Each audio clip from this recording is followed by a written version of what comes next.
Boa tarde, eu sou Ricardo Galhardo, repórter de política do Estadão, e hoje nós vamos entrevistar o governador do Maranhão, Flávio Dino, do PCdoB.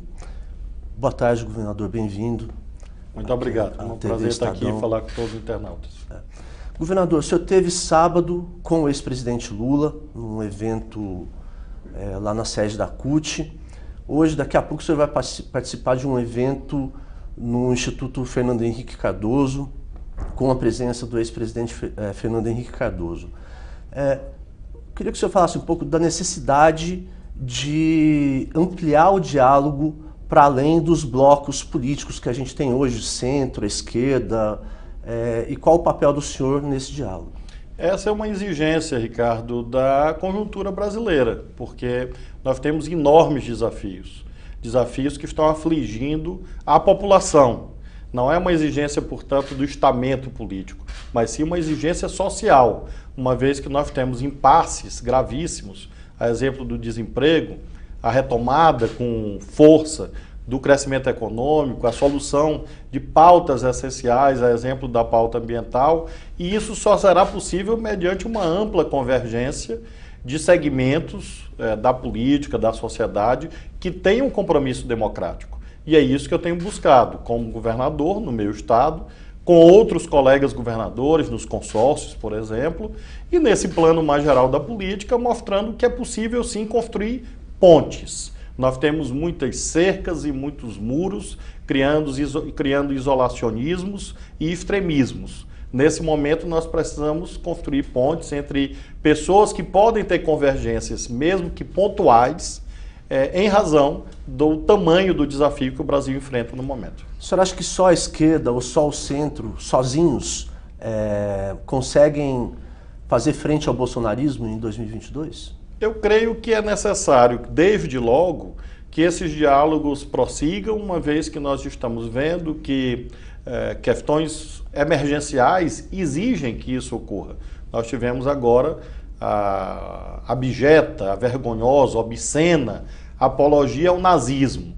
Então, numa conjuntura de tal gravidade, o que se produziu foi exatamente essa convergência entre setores liberais da política, social-democratas, pessoas de centro, mesmo da chamada centro-direita, mas que não aceitam esse tipo de extremismo.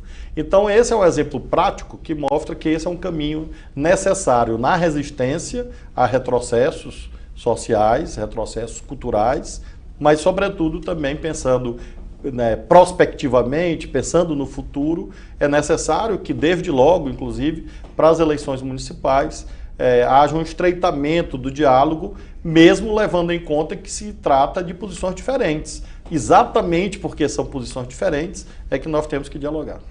O presidente Lula falou numa entrevista semana passada que dificilmente alguém consegue se eleger com a marca comunista. Eu queria saber se o senhor concorda com isso e se o senhor acha que isso também vale para a marca petista. Bom, eu venci 2 eleições para governador no meu estado, no Maranhão, em primeiro turno, o que mostra que pode existir daqui da colar um preconceito ou outro, mas na medida em que você amplia, que você dialoga, apresenta um programa amplo, une forças, esses preconceitos que eventualmente existem, ou infelizmente existem, tendem a se diluir, de modo que eu não considero que nenhum seja irremovível, mas para removê-los é necessário querer, desejar.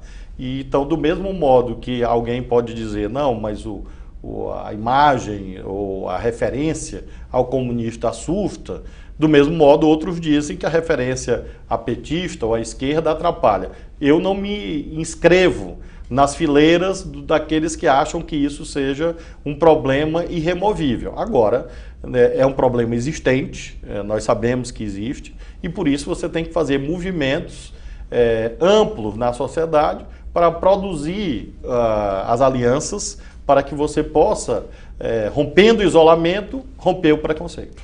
E qual seria o caminho? O que o senhor acha que na prática poderia ser feito? Eu tenho defendido um rearranjo institucional partidário, inclusive, no campo nacional popular, no campo progressista no Brasil. Nós temos muitos exemplos internacionais Me refiro à Frente Ampla Uruguaia, por exemplo, a Concertação Chilena, a situação de Portugal e Espanha, Congresso Nacional Africano na África do Sul, e poderia citar outros tantos exemplos em que, dada uma conjuntura, você preserva a identidade histórica dos partidos, mas você produz uma nova conformação institucional, neste caso uma frente orgânica, com existência própria, com programa próprio, com marcas próprias, para exatamente você movimentar a sociedade em torno de novas bandeiras, novas propostas, quebrar preconceitos e, ao mesmo tempo, atrair aqueles que não estão engajados em nenhuma posição política.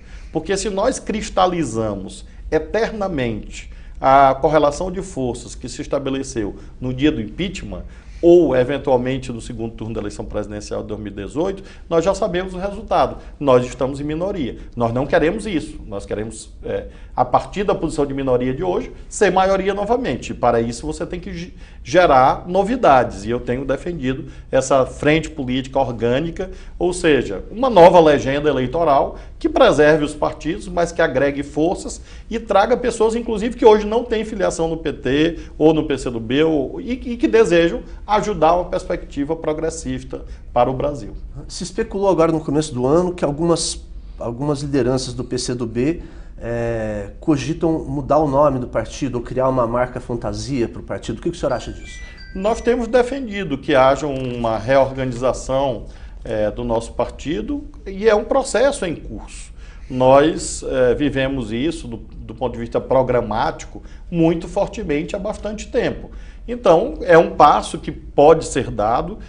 Nós temos esse debate em andamento, fizemos uma aliança, uma fusão, na verdade, com outro partido político, o Partido Pátria Livre, ou seja, o PCdoB de hoje já não é o do ano passado, ou já não é o mesmo de 20 anos atrás, o que mostra que a mudança é uma lei da vida. Então, esse processo está em andamento e acho que esse é um caminho necessário nesse processo de reorganização da esquerda brasileira. O senhor tem participado de várias iniciativas, né? Talvez seja o governador que mais participa dessas iniciativas para ampliar, para unificar esses setores democráticos que podem ser oposição ao governo Bolsonaro. O senhor participou do Direitos Já, o senhor Haddad e Guilherme Boulos tiveram uma iniciativa lá no final do ano passado, a Unidade Progressista. Nenhuma delas ainda se cristalizou como uma opção eleitoral real. O que o senhor acha que atrapalha ou impede isso? O tamanho do PT, o tamanho de Lula atrapalha? Não haverá uma reorganização, um rearranjo, um reposicionamento, não em negação, mas na verdade em continuidade, em fortalecimento aos processos pretéritos, sem que o PT participe, porque é a força hegemônica do nosso campo político e nós temos a figura do líder máximo do campo nacional popular, que é o ex-presidente Lula.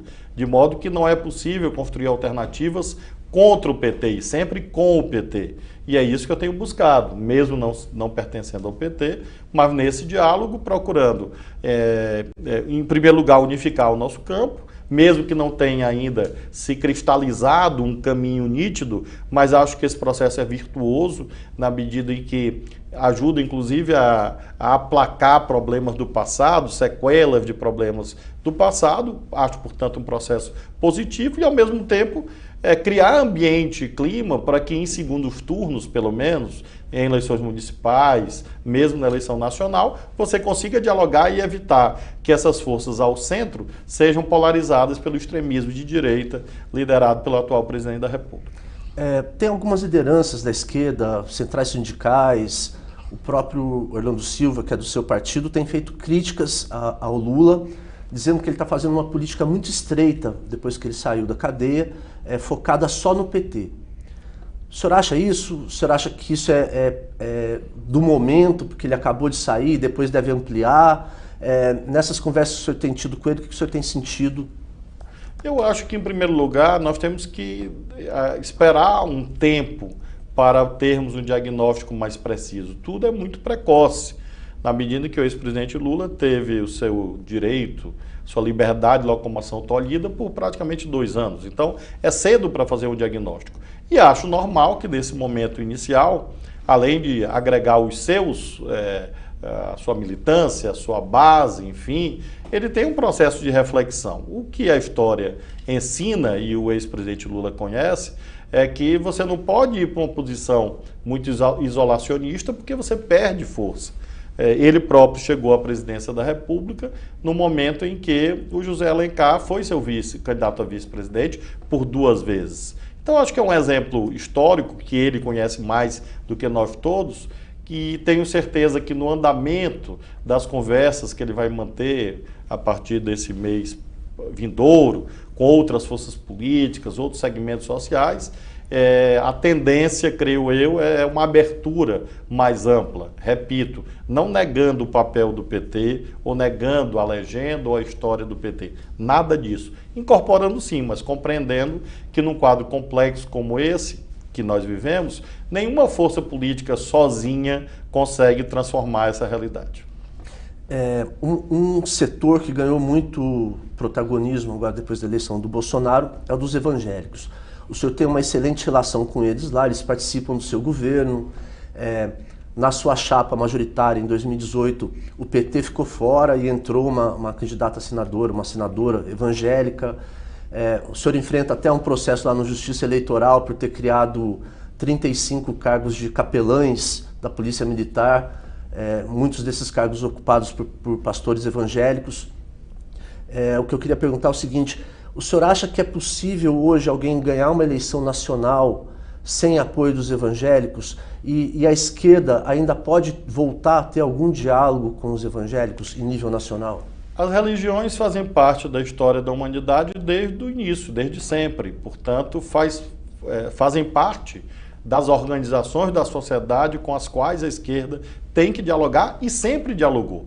Jorge Amado era deputado do Partido Comunista na Constituinte de 46, quando propôs a emenda que instituiu na prática a laicidade do Estado, a liberdade de culto, a liberdade de crença. Então, esse diálogo com as religiões sempre esteve presente na relação do nosso campo político com as igrejas de modo geral. Mesmo agora, no período mais recente da vida brasileira, sob a liderança do Lula, ele teve o apoio, tanto ele quanto a Dilma, enfim, de líderes de várias igrejas, inclusive igrejas evangélicas, o que mostra que isso é sim possível e é necessário, uma vez que são pontos de vista legítimos, mesmo que daqui e dacolá haja discordâncias, mas são pontos de vista legítimos. E eu acredito, sou católico, sou cristão, portanto, acredito que a nossa mensagem social para os que menos têm, buscando dividir com justiça os pães e os peixes,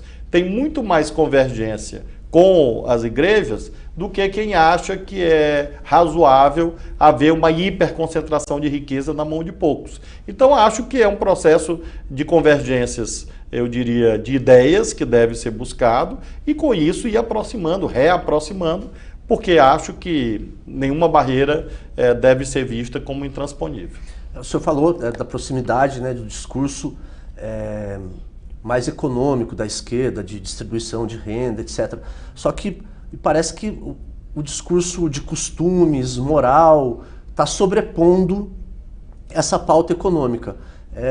É um desafio tentar colocar de novo a pauta econômica em primeiro plano?